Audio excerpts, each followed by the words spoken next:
हर गांव में सरकारी नल लग गए हैं, बस हमारा ही गांव है जहां कोई नल नहीं लगवाता। वोट लेने आ जाते हैं पर तरक्की के समय खाली अंगूठा दिखा देते हैं।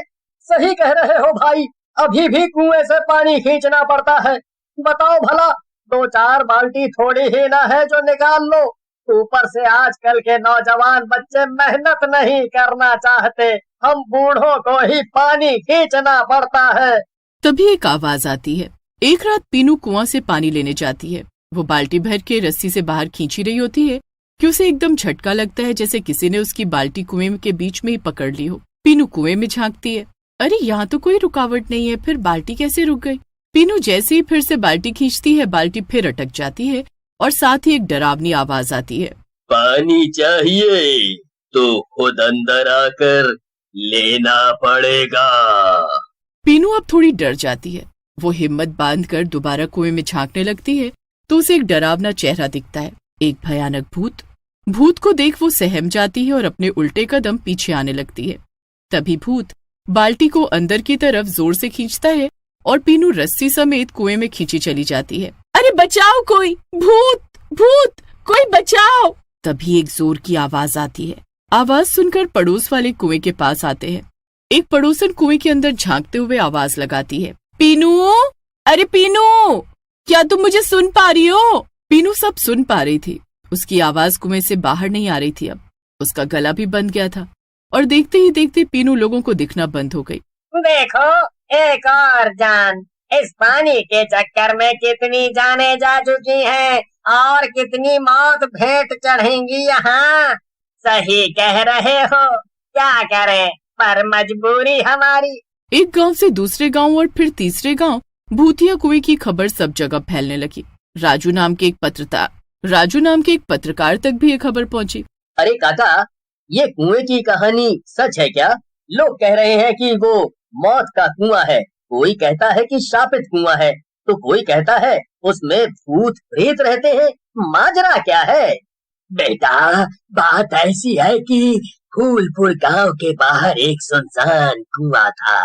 इसके बारे में कहा जाता था कि वहां से रात में अजीब आवाजें आती हैं। लोगों ने कई बार कोशिश की कि उस कुएं को बंद कर दिया जाए, लेकिन जो भी ऐसा करने जाता वो या तो गायब हो जाता या पागल होकर लौटता। ये कुआं किसी जमाने में गांव वालों के लिए जीवन रेखा हुआ करता था, पर समय के साथ साथ अब ये मौत की पहचान बन चुका था। राजू एक युवा पत्रकार था जिसने कई रहस्यों को उजागर किया था। इस बार कुएं की सच्चाई जानने की वो ठान चुका था। गांव वालों ने उसे चेतावनी दी कि वो उस कुएं के पास ना जाए, लेकिन उसकी जिज्ञासा उसे वहां खींच लाई। रात के अंधेरे में जब राजू उस कुएं के पास पहुंचा तो उसने देखा कि कुएं के चारों ओर एक अजीब सन्नाटा पसरा था कि अचानक हवा में फुसफुसाहट गूंजने लगी। तभी एक ठंडी हवा का झोंका आया और भूत कुएं के ऊपर मंडराने लगे। मुझे लग ही रहा था कि ये कुआं कोई आम कुआं नहीं है। किसी आम कुएं में इतनी मौत होना असंभव है, पर तुम लोग मासूम लोगों को क्यों मार रहे हो?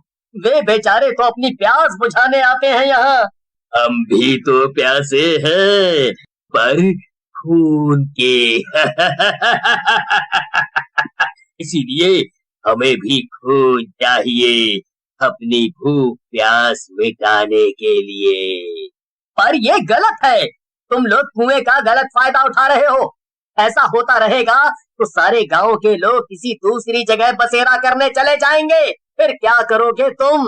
इधर राजू दिमाग लगाकर अपनी जान तो बचा लेता है, पर अभी भी उसे विश्वास नहीं हो रहा था कि उसने सच में भूतों से बातें की है। पर इस हड़बड़ाहट में उसका कैमरा गिर जाता है, जिससे वो वीडियो खराब हो जाती है और सबूत के नाम पर कुछ नहीं बचता। अब राजू को कैसे भी चैन नहीं पड़ रहा था। उसे था कि इस रहस्य को कैसे उजागर किया जाए, कैसे गुत्थी सुलझे। कई सवाल राजू के मन में चल रहे थे। अगले दिन फिर राजू ने हिम्मत करके गांव के बुजुर्गों से इसके इतिहास के बारे में पूछा। ऐसा क्या राज है कुएं का जो बताने से आप इतना डरते हो, लेकिन लोगों की मौत आप खुली आंखों से देख रहे हो? सालों पहले गांव में कुछ लालची जमींदार घुस आए थे। गांव के लोग भोले भाले थे। जमींदार ने उन्हें लालच दिया कि अगर वो अपनी जमीन उनके नाम कर देंगे तो वो उन्हें बहुत पैसा देंगे, जिससे वे लोग परिवार के साथ शहर में जाकर अच्छा जीवन जी सकेंगे। कुछ गांव वाले उनकी बातों में आकर उनकी बात मान गए, पर कुछ लोग उन लालचियों का मन समझ गए। लालची लोगों ने उन निर्दोषों को इस कुएं में मार के फेंक दिया, तो उन्होंने इन लालच से भरे हुए लोगों को भरी पंचायत में पेड़ से लटका के उनके गले कटवा दिए और उनकी करने की सजा देने के लिए किसी कुएं में फेंकवा दिया। शायद ये बुरी आत्माएं उनकी आत्माएं ही हैं। अगर आपको ये बात पता है तो गांव वालों को सतर्क क्यों नहीं करते? लोगों को मरने क्यों दे रहे हो? पानी का एकमात्र सहारा यही कुआं है। हम कुछ नहीं कर सकते, कोई और रास्ता भी नहीं है। राजू अब बहुत परेशान था कि कैसे भी करके उसे इस राज से पर्दा उठाना पड़ेगा और गांव वालों की जान भी बचानी पड़ेगी। लेकिन सबसे बड़ा सवाल था कि कैसे। उसने गांव के पुजारी से संपर्क किया जो इस कुएं की सच्चाई से वाकिफ थे। कई पन्ने पलटने के बाद उन्हें एक उपाय मिला, पर राजू ने तय किया कि वो खुद इस अनुष्ठान का हिस्सा बनेगा। चाहे जो भी हो, वो इस केस को सुलझा कर ही चैन की सांस लेगा।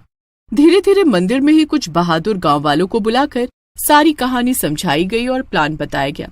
रात के तीसरे पहर राजू, पुजारी और कुछ गांव वाले कुएं के पास पहुंचे। राजू ने कैमरा चालू किया और पुजारी जी को इशारा किया। पुजारी ने पहले तो कुएं के चारों तरफ पवित्र भभूत का गोला बनाया और उस कुएं को उस गोले के अंदर ही बांध दिया।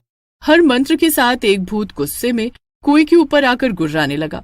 हम बदला लेंगे, हमें कोई नहीं रोक सकता।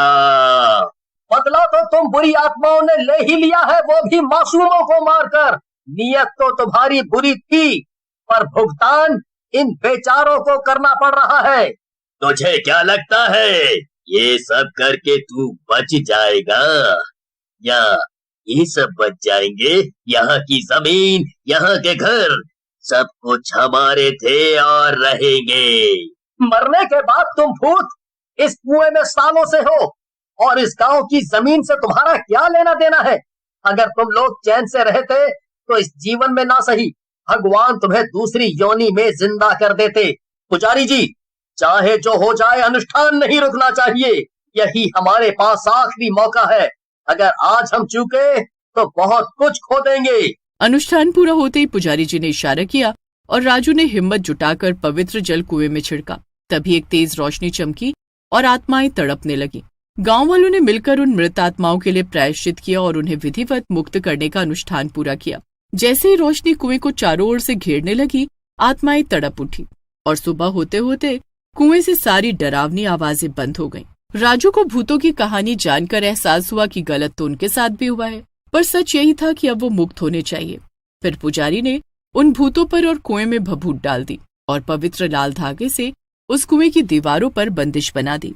पता नहीं आपका शुक्रिया कैसे करें। आप नहीं आते तो आज ये गांव शमशान होता।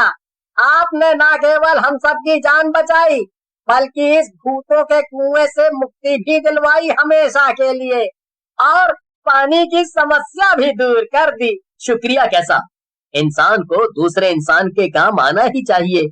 मैंने बस अपना फर्ज निभाया। फिर अगले ही दिन से नल लगाने का कार्य शुरू हो जाता है और पानी की समस्या खत्म होती है।